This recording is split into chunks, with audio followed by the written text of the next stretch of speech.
মাসুল ডিস্টার্ব করে সব হ্যাবিট হয়ে গেছে। আচ্ছা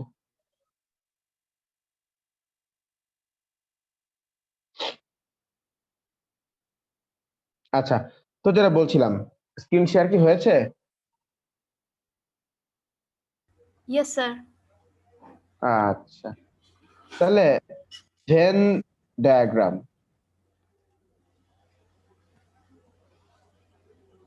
Venn diagram is another way of representing set. তুমি বলো স্যার ভেন ডায়াগ্রাম কি? আরে ভাই, ভেন ডায়াগ্রাম কিচ্ছু না, একটা গোল আঁকবা, গোল এঁকে এর এই যে ওই যা যা এলিমেন্ট আছে এগুলোকে এর এর ভিতরে লিখবা, শেষ কাহিনী খতম। এটাতে বলে ভেন ডায়াগ্রাম। ঠিক আছে কিনা? আচ্ছা okay, Venn diagram is nothing but like this, একটা ফিগার, সেটা গোল, অ্যাকচুয়ালি গোলই হয়, বা তুমি চাইলে রেক্ট্যাঙ্গুলার বক্সও আঁকতে পারো, কোনো সমস্যা নেই। একটা গোলের মধ্যে সব এলিমেন্ট গুলো লিখবা, ব্যাস, এটাকে বলছি ভেন ডায়াগ্রাম। তো এই তিনটা প্রেজেন্টেশন স্টাইল আছে সেটের, স্যার সেট ফরম্যাট তিনটা। আছে স্যার এক্সামে আমাদের? হ্যাঁ, তা কি আপনি তো আশ্চর্য, বললেন আমি কি নাই এমনি স্যার করছি? সিলেবাসে। আরে বাবা, অ্যাডিশনাল ম্যাথে ও ম্যাথই আচ্ছা, হচ্ছে না। সরি। এই ফার্মের মুরগি কোথাকার। আচ্ছা আমি ভুলে গেছি স্যার।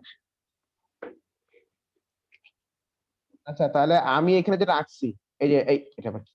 এই যেটা বক্সের ভিতরে আমি যে কিছু নাম্বারস গুলোকে যে আঁকছি, এগুলা কি, মানে এটা কেমন প্রেজেন্টেশন, এটার নাম কি?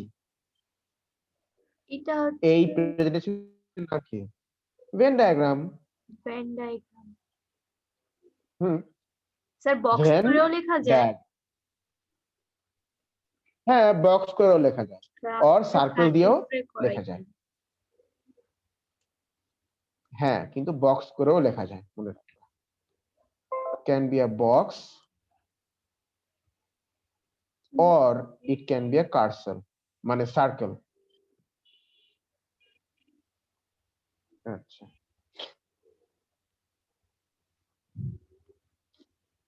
ঠিক আছে, ওকে। এবারে now it's our time to learn about some more symbols. আচ্ছা, ওরে আল্লাহ, দাঁড়াও।